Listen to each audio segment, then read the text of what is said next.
everyone, this is Jackie Williams, and in this video I want to share with you the new Framed Florets bundle and the coordinating papers and embellishments. So the Framed Florets, as you can see, is a stamp set that's got nice typeset type words combined with some scripted fonts and some open line art images for coloring and other techniques. And then the dies, of course, have some framelits to fit around your stamped images. And then we've got these really nice oval frames, and of course they cut out a nice frame like this. Really great for cards and boxes, and particularly for scrapbooking, I thought. But equally as significant, I think, the inside of that frame cuts out a nice oval, and those ovals can also be useful, and they actually, the two sizes nest pretty well together. They're the same shape of oval, so they can be used together as well. Then this die here, it doesn't actually cut an oval, but it cuts an oval shape of hearts, and that's useful in and of itself, but also all the little hearts that you get when you use that die can be used as embellishments or inside shaker cards. Now this bundle is available now. It will also be in the January 2023 mini catalog, so we will have this one around for a little while. Then these items are only available now till 4th of January 2023 or until stocks last. And this is the framed and festive stamp set that has more Christmas words, and these fit nicely inside those ovals, but also of course they work just even without the dies. They're just a nice stamp set with Christmas words. And then we have the beautiful gold swirls, which is nice. We don't have any gold embellishments at the moment like that. And then of course we have the beautiful Framed Florets papers. And these are double-sided, of course. So the other side is just as beautiful. And this print here is significant because it works with this die.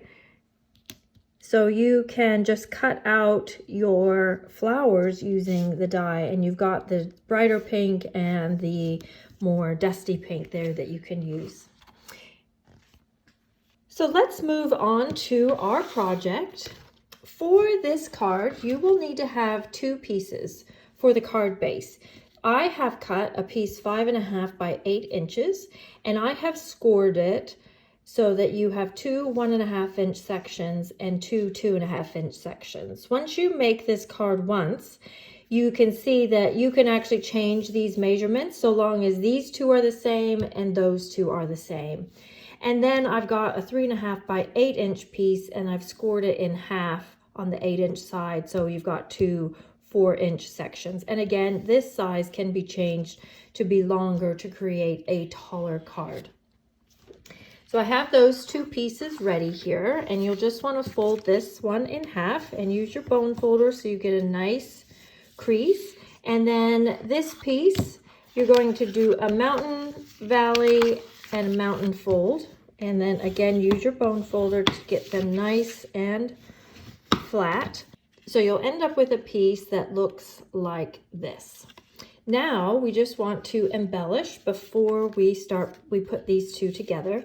I have decided to keep the embellishments relatively simple on this card. So I have cut two pieces of evening evergreen and embossed them with the stripes embossing folder that's in the Splatters and Stripes combo pack for embossing folders. And I'm just going to put that on this piece here, and then a slightly smaller one on this piece here. And I have cut these to 5.25 inches, and then 1.25 and 2.25. Okay, now I'm going to go ahead and put this piece on. So what I'm basically going to do is just sandwich those in between these two folds here. Now you could have it go all the way to the bottom, or you could just pull it up just a little bit. I'm just going to pull it up a little bit here so that my card is a little bit taller. and you want to center that up. And like I said, though, you could cut this to actually be a taller piece altogether. So I'm just going to put a little bit of glue here and put that on the card front about where I want it to sit. And I've positioned that so that it's about halfway from the bottom and also approximately in the middle from the two sides. And then I will just put a little bit of adhesive here on the back and position that like so. Now I have two pieces of evening evergreen, and I've cut these to be 3 1/4 by 3 3/4, and I'll just put that as a mat on the front of the card and also on the back. Then I've just chosen the soft succulent piece of this designer series paper and cut that just slightly smaller at 3 1/8 by 3 5/8 inches. And then I want to put on my frame. Now I've cut that out of evening evergreen, and a happy discovery today. These are the adhesive strips, and I only have 2 left. I use them quite a bit, and these are great when you're doing not only shaker cards but circular details, because you can just bend this around and it's just really quite easy. But what I discovered was this was like pretty much exactly the length of the circumference of this oval, which was probably just a coincidence, but it's a nice happy coincidence. And then you can decide where you want to put that. I think I want it just above my rectangle here. I like things when they're just going outside the square a little bit. And then I have cut my flower out of that designer series paper, and that adhesive strip is just a little bit taller than standard dimensionals. So I've actually put 2 dimensionals on the back here. I only have 1 more strip of that left, so I didn't want to use it all until I get some more in. So I've used dimensionals in the meantime. And then in that die set, in the Fitted Florets die set, there's this really great kind of sprig leaf, and I've cut this out of the rose gold specialty paper, which is different than the rose gold foil, which is shiny. This rose gold specialty paper it's got just a little bit of a fine texture on it. It's quite pretty. And I'm going to tuck that inside, or behind, I should say, and adhere that on. And then I'm actually just going to take some of those bottom pieces off.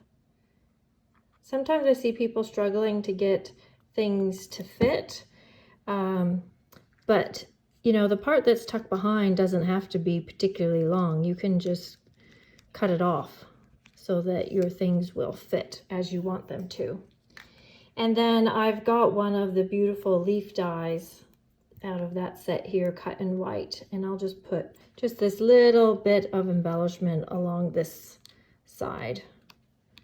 So I wanted the focal point to be coming up this way, but it is nice to just have a little bit of the detail on the other side as well. And then I have cut the words using the Stylish Shapes dies and put that up on dimensionals. We're just going to tuck that into our little into our little arrangement here too. I might actually put that on top of that white one.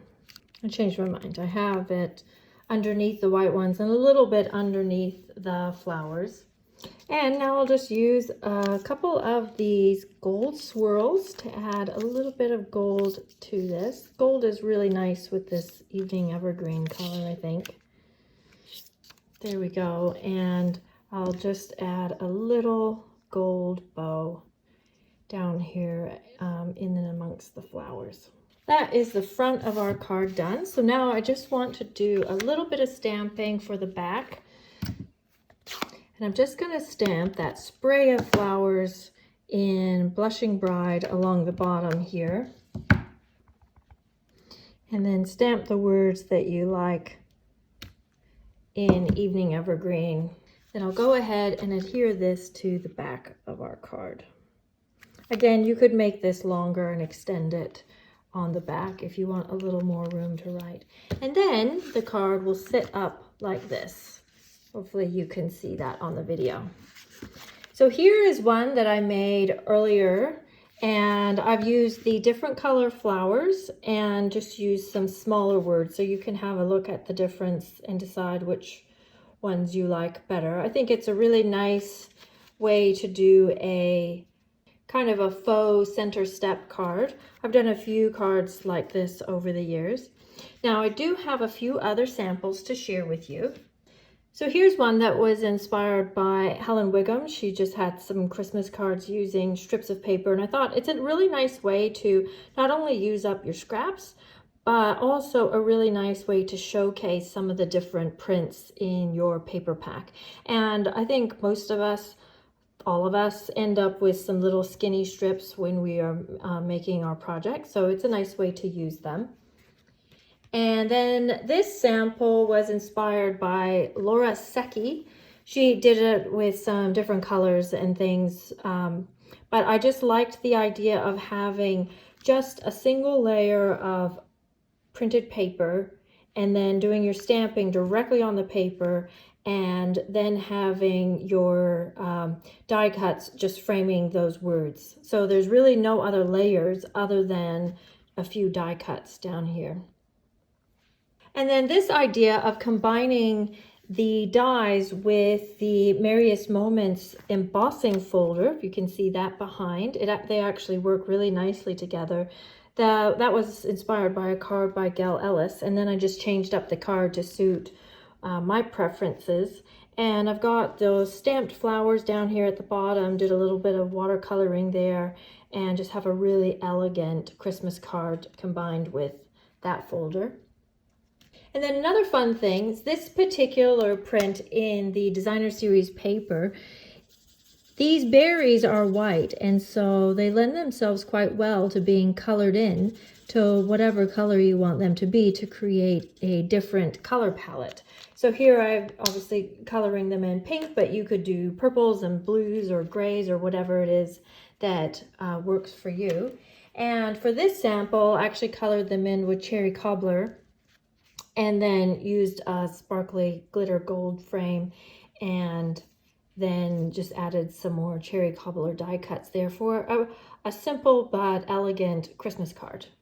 And then my last sample is actually using the Storybook Gnome papers as well as the Fitted Florets papers. And this one we've used a silver frame and then just did a little bit of stamping here. This one's just on the cardstock. This one's same thing on the cardstock but has the vellum over top, and just made a very beautiful, elegant, could be Christmas card or just a general card with those colors. So there we have quite a few samples. I hope these inspire you to give the Fitted Florets a try and also try this fun fold card. If you have any questions, please leave them below. And as always, I appreciate comments and shares. And of course, please subscribe to my channel and I will see you next video. This is Jackie Williams. Bye-bye, everyone.